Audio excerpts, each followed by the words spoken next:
Hello friends and students, कैसे हैं आप सब लोग। I hope everybody is fine. तो दोस्तों, आज की इस क्लास में मैं आप लोगों के लिए एक ऐसी कॉन्सेप्ट लेके आया हूं जो कॉन्सेप्ट आपको हार्डली ही देखने को मिलती है। बहुत कम चैनल्स हैं उस पर आप लोगों को देखने को मिलेगी, लेकिन आप लोगों के हित में ये जो कॉन्सेप्ट में ज्योमेट्री की लेके आया हूँ, काफ़ी इम्पोर्टेंट कॉन्सेप्ट है। ठीक है दोस्तों, तो हम लोग उस इम्पोर्टेंट कॉन्सेप्ट के बारे में पढ़ेंगे। अब हम लोग बात करते हैं, अगर एग्जाम में इस कॉन्सेप्ट से क्वेश्चन आ जाता है तो ये गारंटी है कि 99% स्टूडेंट हैं उस क्वेश्चन को सोल्व नहीं कर पाएंगे। ठीक है, तो उस क्वेश्चन को सोल्व तभी कर पाएंगे जब वो पहले से ही इस कॉन्सेप्ट को पहले घर पे पढ़े हों, तभी उसको सोल्व कर पाएंगे। तो दोस्तों, आज की कॉन्सेप्ट कौन सी होने वाली है वो तो मैं आप लोगों को बोर्ड पे पढ़ाऊंगा।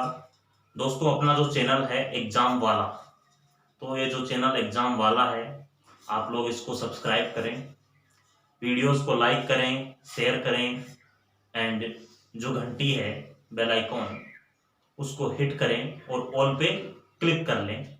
ऑल पे क्लिक करेंगे तो आपके पास जैसे ही मैं वीडियो डालूंगा आपके पास एक नोटिफिकेशन आएगा, और नोटिफिकेशन पे जैसे ही आप लोग क्लिक करोगे तो डायरेक्ट हमारी क्लास के अंदर आप लोग स्विच कर जाओगे, बिना किसी चैनल को सर्च किए, बिना किसी वीडियो को सर्च किए, नोटिफिकेशन पे क्लिक करके डायरेक्ट क्लास के अंदर आप लोग स्विच कर जाओगे। ठीक है दोस्तों, तो इतना सा काम आप लोग कर लीजिए। तो आज की जो कॉन्सेप्ट है वो कॉन्सेप्ट क्या है, हम लोग उसके बारे में बात करेंगे। ज्योमेट्री की कॉन्सेप्ट है, बहुत ही अच्छी कॉन्सेप्ट है। उस कॉन्सेप्ट को सीखने के बाद बिल्कुल आप लोग कई स्टूडेंट से आगे हो जाएंगे, कई स्टूडेंट से आप लोग आगे निकल जाएंगे, और आपकी जो प्रिपरेशन है वो बिल्कुल नेक्स्ट नेक्स्ट नेक्स्ट लेवल पे पहुंच जाएगी। तो चलते हैं, स्टार्ट करते हैं। कौन सी है वो कॉन्सेप्ट जो आपको हार्डली ही देखने को मिलती है।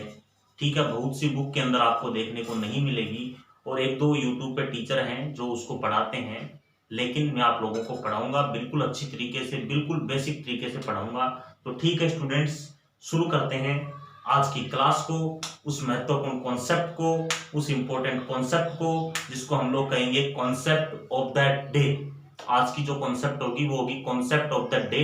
काफी इंपॉर्टेंट है, काफी इंपॉर्टेंट है, काफी इंपॉर्टेंट है, और अगर आप लोग पढ़ लेंगे, सीख लेंगे, तो आप लोग कई स्टूडेंट से आगे निकल जाएंगे, इतनी मैं आप लोगों को गारंटी देता हूं। ठीक है दोस्तों, let's start the class. Class को हम लोग स्टार्ट करते हैं। तो बोर्ड पहले से भरा हुआ है आपके सामने, तो हम लोग बोर्ड को पहले थोड़ा सा वाइप आउट करते हैं। वाइप आउट नहीं करूंगा, वाइप आउट करने का मतलब तो है बोर्ड को उखाड़ फेंकना, वाइप करूंगा, तो इसको थोड़ा मैं वाइप कर देता हूं। ठीक है फ्रेंड्स, काफी अच्छी तरीके से छप गए हैं। तो दोस्तों, उस कॉन्सेप्ट के बारे में हम लोग पढ़ेंगे, तो आप लोग ध्यान दीजिएगा क्या है वो कॉन्सेप्ट, कैसी है वो कॉन्सेप्ट, कैसी दिखाई देती है वो कॉन्सेप्ट। ठीक है फ्रेंड्स, तो चलते हैं, स्टार्ट करते हैं। तो दोस्तों, हम लोगों को दिया हुआ है एक स्केलर ट्राइंगल। कौन सा ट्राइंगल? स्केलर ट्राइंगल, विषम बाहु त्रिभुज अपने को दिया गया है। तो दोस्तों, ये कोई विषम बाहु त्रिभुज है, स्केलर ट्राइंगल है। ये कोई स्केलर ट्राइंगल है, विषम बाहु त्रिभुज है, जिसका नाम दिया गया है ए बी सी। इसके अंदर कोई वर्त बनाया गया है, इसके अंदर एक अंतःवर्त बनाया गया है, एक इन सर्कल बनाया गया है। क्या बनाया गया है? अंतःवर्त बनाया गया है, इन सर्कल बनाया गया है। तो इन सर्कल में बनाता हूं।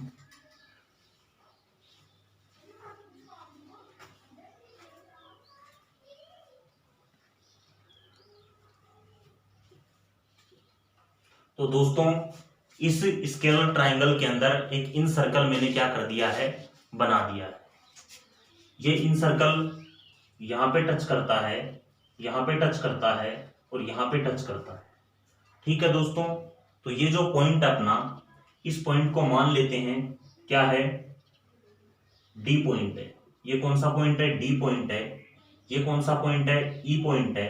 और ये कौन सा पॉइंट है? एफ पॉइंट है। ठीक है, इसको हमने क्या दे दिया है? नाम दे दिया है। अब क्या किया है? एडी को व्यास मान करके एक सेमी सर्कल खींचा गया है। एडी को व्यास मान करके एक सेमी सर्कल या अर्धवृत्त खींचा गया है। तो इस तरीके से एक अर्धवृत्त खींचा गया है। ठीक है दोस्तों, इसी तरीके से डीबी को व्यास मान करके वापस एक अर्धवृत्त खींचा गया, खींच दिया अर्धवृत्त। ठीक है, इसी तरीके से डीएफ को व्यास मान करके एक अर्धवृत्त खींचा गया, खींच दिया अर्धवृत्त। इसी तरीके से आगे हम लोग चलते हैं, एफसी को व्यास मान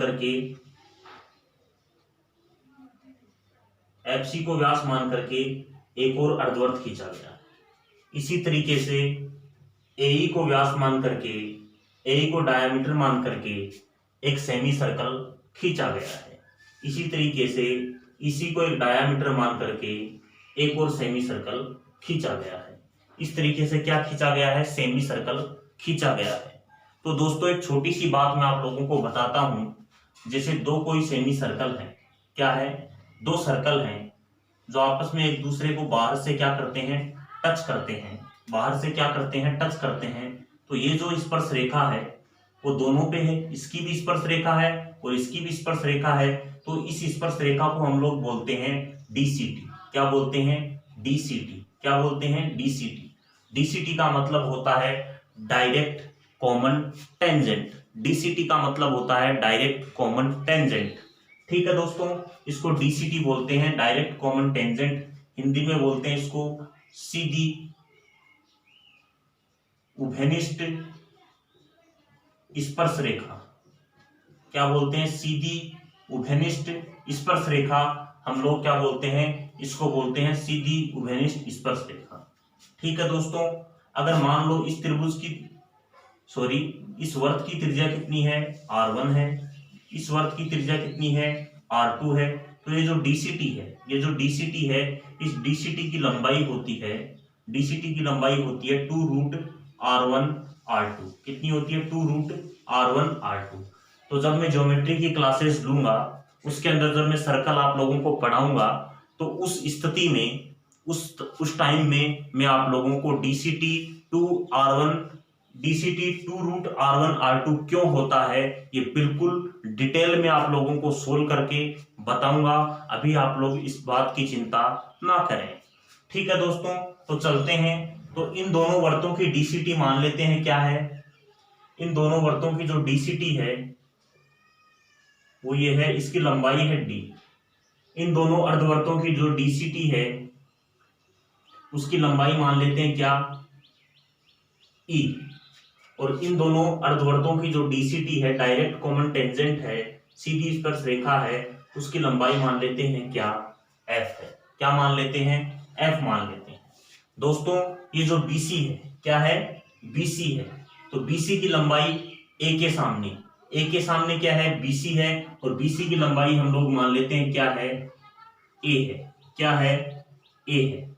ठीक है, इसी तरीके से B के सामने AC की पूरी लंबाई है, AC की लंबाई क्या मान लेते हैं, B मान लेते हैं। क्या मान लेते हैं, B मान लेते हैं। और इसी तरीके से C के सामने AB की लंबाई हम लोग क्या मान लेते हैं, स्मॉल c मान लेते हैं। क्या मान लेते हैं, स्मॉल c हम लोग इसकी क्या मान लेते हैं, लंबाई मान लेते हैं। तो दोस्तों आप लोगों को एग्जाम के अंदर क्या दिया होगा उस पर ध्यान देना। तो देखो दोस्तों, एग्जाम के अंदर आपको इस तरीके का एक चित्र बनाया हुआ होगा या उसकी थ्योरी लिख देगा। आपको इस डीसीटी, ये जो अर्धवर्त हैं इनकी डीसीटीज DEF की लंबाई देगा। क्या देगा, DEF की लंबाई देगा। और आप लोगों से पूछेगा कि ये जो वर्त है, ये जो अंतःवर्त है, इसकी त्रिज्या R कितनी होगी। ये जो अंतःवर्त है इसकी त्रिज्या R कितनी होगी। ये बात आप लोगों के समझ में आई होगी कि इसकी जो त्रिज्या है R वो कितनी होगी। मान लेते हैं, ठीक है, हम लोग मान लेते हैं ये जो त्रिज्या है वो R1 है, तो डबल कितनी होगी, 2R1। कितनी होगी, 2R1। ठीक है। अब दोस्तों एक बात ध्यान देना, किसी वर्त के अंदर कोई बाहर कोई पॉइंट है, उससे अगर हम लोग स्पर्श रेखा खींचते हैं तो दोनों स्पर्श रेखा की लंबाई बराबर होती है। अगर ये P है, ये A है, ये B है, तो दोनों स्पर्श रेखा PA और PB दोनों आपस में क्या होती हैं, बराबर होती हैं। बराबर क्यों होती है, फिलहाल इस बात की आप लोग चिंता ना करें। जब मैं क्लास ज्योमेट्री की स्टार्ट करूंगा, उसके अंदर सर्कल पढ़ाऊंगा, तो आप लोगों को बताऊंगा कि किसी वर्त के बाहर से जो बिंदु है उससे खींची गई स्पर्श रेखा है, दोनों की लंबाई बराबर होती है। ज्योमेट्री की क्लास के अंदर, सर्कल की क्लास के अंदर आपको बिल्कुल डिटेल में बताने वाला हूं। फिलहाल आप लोग इस बात पे ज्यादा गौर ना करें, सिर्फ ध्यान रखें कि ये क्या होती हैं, PA और PB बराबर होती हैं।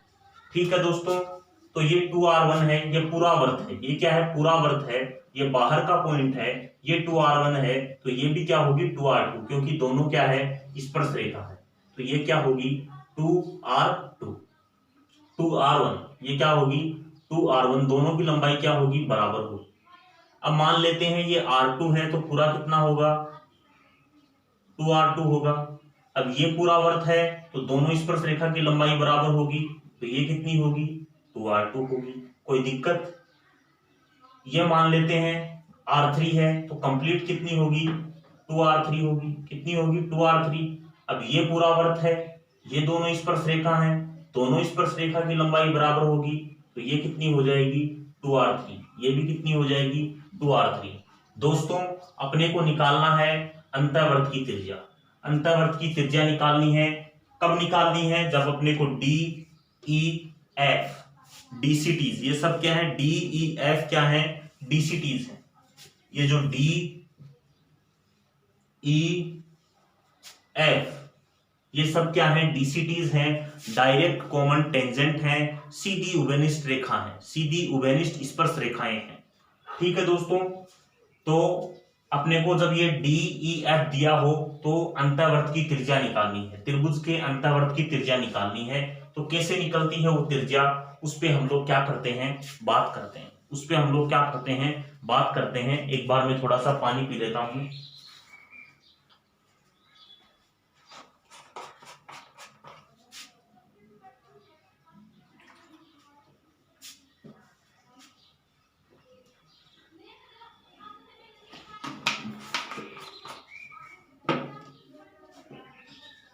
ठीक है दोस्तों, तो कैसे निकलती है वो DCT, उस पर ध्यान देते हैं। देखो किसी भी त्रिभुज की अंतःवर्त की जो त्रिज्या होती है उसका फॉर्मूला होता है अंतःवर्त की त्रिज्या R बराबर डेल्टा अपॉन S। क्या होता है, डेल्टा अपॉन S।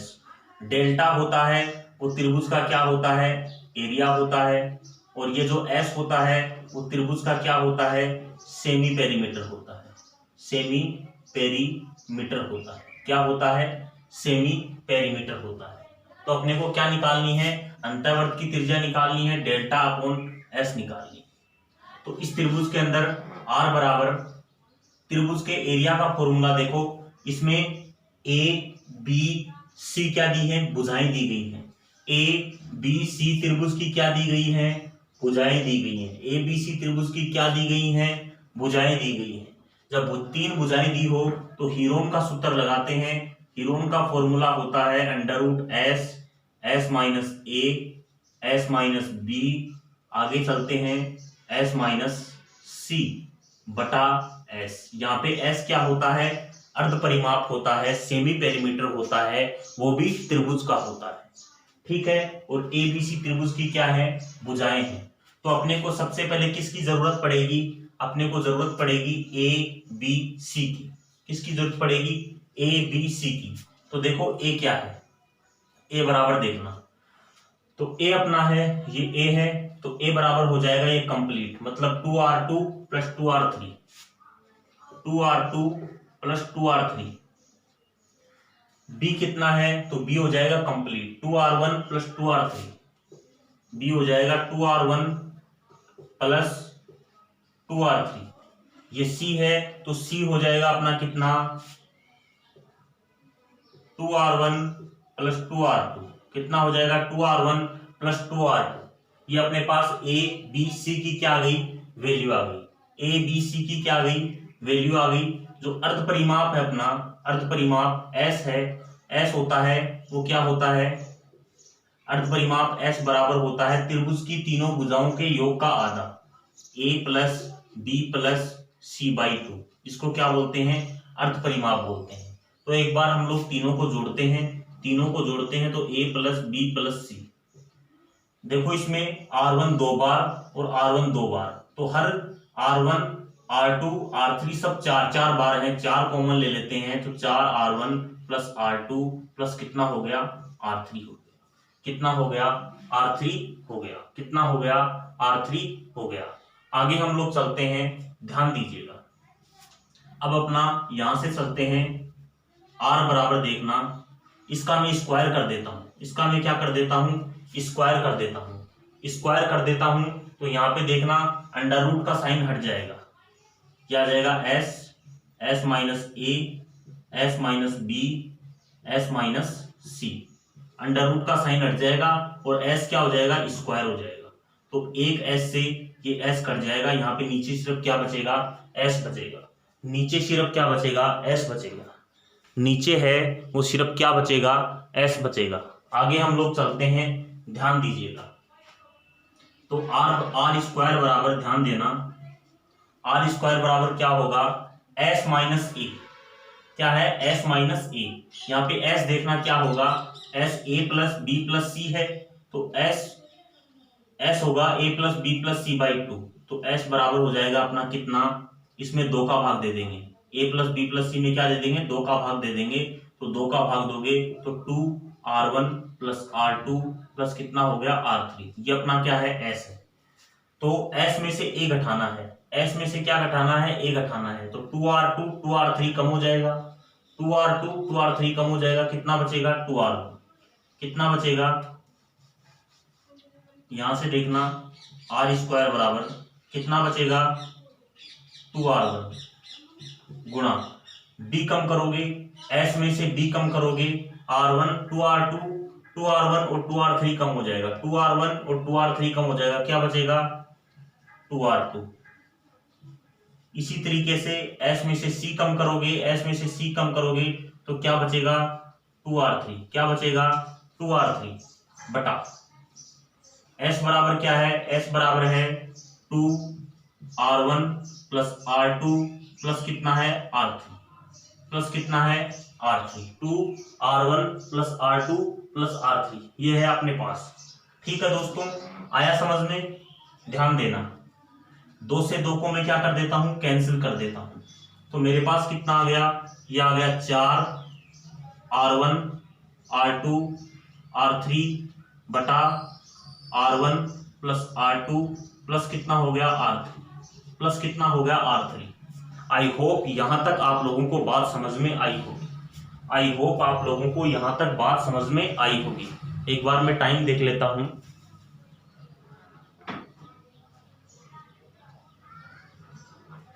तो यहां तक आप लोगों को बात क्या आई होगी? समझ में आई होगी। अब दोस्तों मैं क्या करता हूं, ध्यान देना, ये जो इतना इतना है, इतना इतना पोर्शन, ये वाला जो पोर्शन है इसको तो मैं रखता हूं, इसको तो मैं रखता हूं, बाकी को मैं मिटाने जा रहा हूं। बाकी को मैं क्या करने जा रहा हूं? मिटाने जा रहा हूं। बाकी को मैं क्या करने जा रहा हूं? मिटाने जा रहा हूं। तो आप लोग इतने इतने पोर्शन का एक बार स्क्रीनशॉट ले सकते हैं। मैं इसको रखूंगा, ऊपर वाले को मिटाऊंगा, फिर ऊपर से स्टार्ट करूंगा। ठीक है दोस्तों, तो करते हैं स्टार्ट हम लोग।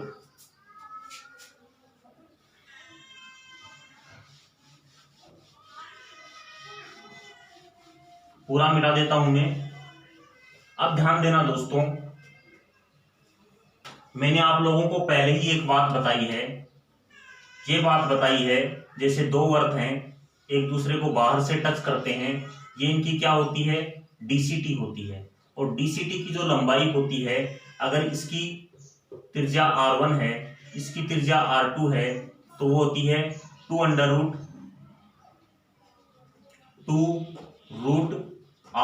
R2। क्या होती है? 2√R1 R2। ये बात मैंने आप लोगों को पहले बताई है।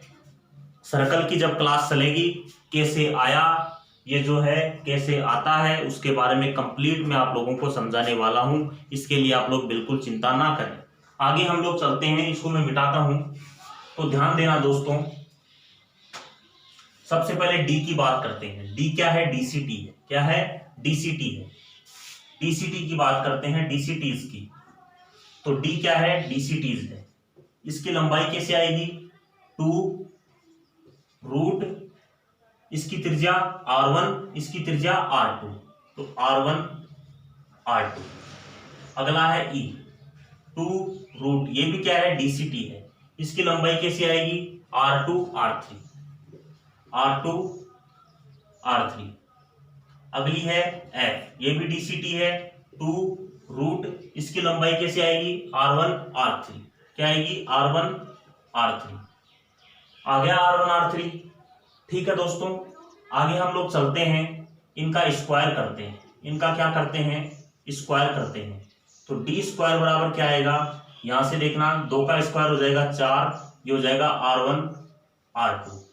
इसी तरीके से ई का स्क्वायर करेंगे तो 2 का स्क्वायर हो जाएगा 4, ये हो जाएगा r3, ये हो जाएगा r2 r3। इसी तरीके से एफ का स्क्वायर करेंगे तो यहां से देखना, ये हो जाएगा 4 r1 r3। कोई दिक्कत, कोई तकलीफ, कोई समस्या है क्या? नहीं है, कोई बात नहीं। ठीक है दोस्तों, आगे हम लोग बात करते हैं, इन सबको ऐसे जोड़ता हूं मैं। क्या करता हूं? इन सबको जोड़ता हूं 1/d स्क्वायर करके, 1/e स्क्वायर करके, 1/f स्क्वायर करके, इन सबको क्या करता हूं मैं? जोड़ता हूं। तो मैं जोड़ूंगा तो ध्यान देना, 1/4 r1 r2, 1/4 r2 r3, 1/4 ये वाला r3 r1। इनका मैं एलसीएम लेता हूं तो 4 r1 r2 r3 आ गया। तो अपने पास क्या बचेगा? बचेगा r3, बचेगा r1, बचेगा क्या? बचेगा r2। क्या बचेगा? r2 बचेगा। ये अपना क्या है? 1/d square plus 1/e square plus 1/f square. ये अपना क्या है? 1/f square. अब दोस्तों आप लोग थोड़ा सा ध्यान दीजिए, थोड़ा सा ध्यान दीजिए। ये देखो, ये है, इसको 4 r1 r2 r3, नीचे है r1 plus r2 plus r3। इसमें क्या है? उल्टा है। इसमें ये वाला जो पोर्शन है, ध्यान देना, इसमें ये वाला पोर्शन ऊपर है और ये वाला क्या है? नीचे है। इसमें उल्टा है, इसमें ये वाला पोर्शन क्या है? नीचे है, ये क्या है? ऊपर है। तो हम लोग एक बार लिखें इसको ऐसे, 1/r स्क्वायर, तो ये उल्टा हो जाएगा, उल्टा होके 1/r1 plus r2 plus r3, नीचे आ जाएगा 4 r1 r2 r3। इस तरीके से आ जाएगा, इस तरीके से ये आ जाएगा। तो हम लोग, ये क्या है? सेम है, दोनों क्या है? सेम है। तो इसकी जगह क्या लिख सकते हैं? 1/r square. तो 1/d square plus 1/e square plus 1/f square बराबर हम लोग लिख सकते हैं, ये दोनों आपस में बराबर हैं, तो 1/r स्क्वायर। तो ये अपनी क्या आ गई? इसका फॉर्मूला आ गया। ये अपना क्या आ गया? r अंटावर्त की त्रिज्या है और d e f क्या है? डीसीटीज है। जब d e f डीसीटीज दी गई हो, d e f डीसीटीज दी गई हो, तो r कैसे निकलती है? तो r और डीसीटी के बीच में ये वाला रिलेशन आता है। क्या आपको ये कॉन्सेप्ट समझ में आई क्या? अगर आई तो कमेंट बॉक्स में यस लिखें, नहीं आई तो कमेंट बॉक्स में नो लिखें, और मैं आप लोगों को रिप्लाई दूंगा। वीडियो को आप लोग रिवाइंड करके देखें। जब वीडियो को रिवाइंड करेंगे तो आप लोगों के समझ में आ जाएगा। हो सकता है कई ऐसे स्टूडेंट हो सकते हैं जिनको फर्स्ट अटेम्प्ट के अंदर ये जो कॉन्सेप्ट है वो समझ में नहीं आए। इसमें कोई बड़ी बात नहीं है और कोई दुखी होने वाली बात नहीं है, परेशान होने वाली बात नहीं है। 2 बार देखो, 3 बार देखो, बार बार देखो, ठीक है? 1000 बार देखो, वीडियो वही है, वीडियो बिल्कुल परमानेंट है। यूट्यूब अपना वीडियो हटाने वाला नहीं है, क्योंकि वायलेंट कंटेंट हम लोग कोई आपको प्रोवाइड नहीं करवा रहे हैं। वो एक अलग बात है, छोड़ो। तो आर और डीसीटीज के बीच में रिलेशन आप लोगों को समझ में आ गया क्या? आर और डीसीटीज के बीच में रिलेशन आप लोगों को समझ में आ गया क्या? तो हमने क्या सीखा? तो हमने सीखा, जब d ई एफ क्या दी गई हो, डीसीटीज दी गई हो। जब डी ई एफ क्या हो, डीसीटीज हो, क्या हो, डीसीटीज हो, और आर क्या हो, अंतःवर्त की त्रिज्या हो, इन सर्कल की क्या हो, त्रिज्या हो, अंतःवर्त की त्रिज्या हो, तो आर, तो इसमें रिलेशन होता है, इसमें रिलेशन होता है 1/r² बराबर 1/d² plus 1/e² plus 1/f²। ये जो रिलेशन है बहुत ही यूनिक रिलेशन है। बहुत सी किताबों के अंदर, बहुत सी बुक्स के अंदर आप लोगों को ये देखने को नहीं मिलेगा। इस चीज की मैं आप लोगों को गारंटी देता हूं। बहुत सी बुक के अंदर हो सकता है 1-2% बुक ऐसी हो, 1-2 बुक ऐसी हो जिसमें आप लोगों को देखने को ये मिल जाए, लेकिन आप लोगों को नहीं मिलेगा। लेकिन इसकी पूरी संभावना है कि एग्जाम के अंदर इससे संबंधित क्वेश्चन आप लोगों को देखने को मिल जाएं। जब आप कोई अच्छी लेवल की एग्जाम देते हैं, अच्छी कैटेगरी की कोई एग्जाम देते हैं, उसके अंदर मिल सकता है। तो स्टूडेंट को अगर डायरेक्ट ये रिलेशन याद है तो उस क्वेश्चन को बना देगा, उस क्वेश्चन को बना देगा। ठीक है, तो डायरेक्ट आप लोग इसको याद कर सकते हो। लेकिन किसी स्टूडेंट के अंदर ये उत्सुकता होती है, ये क्यूरियोसिटी होती है कि ये चीज आई तो आई कैसे, आई तो आई कैसे, इसका डिटेल सॉल्यूशन क्या है। तो उसका डिटेल सॉल्यूशन दोस्तों मैंने उन स्टूडेंट के लिए, उन जिज्ञासु स्टूडेंट के लिए, ठीक है, उनके लिए मैंने क्या करवा दिया है, प्रोवाइड करवा दिया है। काफी डिटेल में मैंने आप लोगों को ये कॉन्सेप्ट बताई है। अब तक आपने हमारे चैनल एग्जाम वाला को, हम चैनल का नाम है एग्जाम वाला, एग्जाम वाला, इस पे आप लोगों को सब कुछ मिलता है। इसके ऊपर हम लोग क्या पढ़ाते हैं, मैथ्स भी पढ़ाते हैं। इसके ऊपर हम लोग क्या पढ़ाते हैं, इंग्लिश भी पढ़ाते हैं। इसके ऊपर आप लोगों को टॉपर्स की स्ट्रेटजी भी मिल जाएगी। टॉपर्स की जो स्ट्रेटजी है, स्ट्रेटजी, टॉपर्स की स्ट्रेटजी भी मिल जाएगी। और आप लोगों को एग्जाम्स कब होंगी उनका सारा अपडेट आप लोगों को मिलेगा। एग्जाम का क्या मिलेगा, अपडेट वगैरह आपको मिलेगा। कब एग्जाम कौन सी होने वाली है, हर चीज में इस पे डालता रहता हूँ। इसमें सब कुछ मिलेगा, मैथ्स मिलेगा, इंग्लिश मिलेगा पढ़ने के लिए। टॉपर्स के लिए, टॉपर्स की जो स्ट्रेटजी है, कौन सी स्ट्रेटजी उन्होंने अपनाई, कौन सी स्ट्रेटजी उन्होंने फॉलो की, कौन सी बुकलेट उन्होंने फॉलो, बुक लिस्ट उन्होंने फॉलो की, वो सब उसमें मिलेगा। तो आप लोग बिल्कुल, मैं उस पर धीरे धीरे छोटे छोटे वीडियो बनाऊंगा कि कौन सी बुक लिस्ट आप लोगों को फॉलो करनी है, ताकि आप लोग एकदम मिनिमम टाइम के अंदर एक अच्छा आउटपुट दे सकें और आपका जो रिजल्ट है वो बहुत अच्छा हो सके, अच्छी रैंक आप लोग निकाल सकें। और एग्जाम के बारे में अपडेट आप लोगों को मिलती रहेगी। जितनी भी एग्जाम है, कंपटीशन की एग्जाम, सभी अपडेट आपको मिलती रहेगी।